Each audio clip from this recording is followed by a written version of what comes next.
BJP के leader Sanjay Singh मेरे साथ स्टूडियो में मौजूद हैं। संजय जी, आपका स्वागत। तो बताइए कि अब तो सेकंड राउंड की बातचीत इस्लामाबाद में कल से फिर से शुरू होने जा रही है। अभी तक तो ये था कि स्ट्रेट ऑफ हार्मूज से हम ईरान से कह सुन के 2-4-5 जहाज अपने निकाल लिए थे। अब तो अमेरिका ने भी उसमें बाड़ेबंदी कर दी है। हमारे सामने तो ये क्राइसिस बढ़ती जा रही है ना, अब तो हमें कुछ करना ही पड़ेगा। देखिए ब्रजेश जी, इसमें अगर कोई कर सकता है तो ईरान और अमेरिका ही कर सकते हैं। स्ट्रेट ऑफ हॉर्मुज पे ईरान का कब्जा है और उसको चोक पॉइंट जहां निकलने का है वहां अमेरिका ने कब्जा कर लिया, गल्फ ऑफ ओमान पे। अब दिक्कत इनमें रस्साकसी चल रही है। सबसे बड़ी दिक्कत क्या है, जब ईरान के विदेश मंत्री अरागची ने कहा था कि अब gulf of Hormuz, straight of Hormuz अब खोल दी गई है, 24 घंटे के अंदर IRGC ने कहा कि नहीं, कब्जा रहेगा। अमेरिका ने कहा ठीक है, अब हम खड़े हो जाते हैं, अब निकालो तुम जहाज। दिक्कत वहां आगे फंस गई है। सबसे बड़ी दिक्कत जैसी जो आ रही है सामने, इस समय ईरान को चला कौन रहा है, ये वहां कोई क्या सेंट्रल लीडरशिप है, वहां की जो रिलीजियस लीडरशिप है वो फंक्शन में है क्या? जो इनके जो उदारवादी नेता जिनको कहा जाता है, जैसे पेजेश्कियन है, अपने अरागची हैं, तो या जो वहाँ के पार्लियामेंट के जो स्पीकर हैं, क्या उनकी चल रही है या IRGC चला रहा है ईरान को? ये एक बहुत बड़ा विषय है सामने, ईरान के सामने।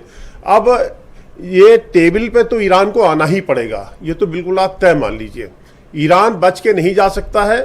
और जो ये बार बार ट्रम्प की धमकी की बात आ रही है, मुझे लगता है हमारे बहुत अच्छे इसमें वो बैठे हुए हैं डिप्लोमेट्स, एनालिसिस करने वाले सहगल साहब हैं और भी जो हैं बहुत अच्छे, इनको मैं फॉलो करता हूं। तो मुझे लग रहा है कि ट्रम्प साहब इसमें IRGC को एड्रेस कर रहे हैं, क्योंकि IRGC ही मेन फोर्स है ईरान के अंदर इस समय। वो IRGC को शायद धमका रहे हैं कि अगर तुम नहीं मानोगे तो तुम्हारी हम बिल्कुल। अच्छा, मैं ये जानना चाहता हूँ, गवर्नमेंट ऑफ इंडिया कोई इनिशिएटिव ले रही है? देखिए, गवर्नमेंट ऑफ इंडिया का हम साइलेंट हैं? जी, नहीं साइलेंट नहीं है। भारत की तरफ से भी डिप्लोमेसी चल रही है।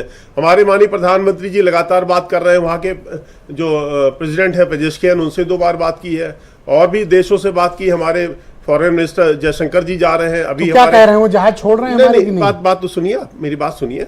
अब तो किसी के जहाज नहीं छूट रहे हैं, अब तो चीन के नहीं छूट रहे हैं वहां। आप भारत की बात कर रहे हैं, सबसे बड़ा झटका तो चीन को लगा है। अब चीन ऊंट पहाड़ के नीचे आ गया है। आज चीन ने कहा कि जो भारत ने पहले कहा था, हमारी सरकार ने कहा था कि भाई स्ट्रेट ऑफ हॉर्मुज पे ये खुला रहना चाहिए, इस पे किसी का कब्जा नहीं होना चाहिए, हमारी सरकार ने पहली स्टेटमेंट दिया, अभी भी बोला। आज चीन ने कहा इस बात को कि साहब इसको खोल दीजिए, क्योंकि अब चीन छटपटा रहा है। जो अमेरिका की जो पॉलिसी थी चीन को परेशान करने की, वो अब सामने आ गई। अब अमेरिका को, जो ईरान को बड़ा झटका लगा है, जो ट्रंप ने ट्वीट किया कि $500 मिलियन पर डे अब ईरान को दिक्कत आ रही है। तो देखिए, ईरान को आना पड़ेगा, आगे पीछे टेबल में बैठना पड़ेगा, नहीं तो अंजाम तो ईरान को भुगतना ही है। Thank you sir, thank you, बहुत शुक्रिया। मैं मनीष सिंधवी।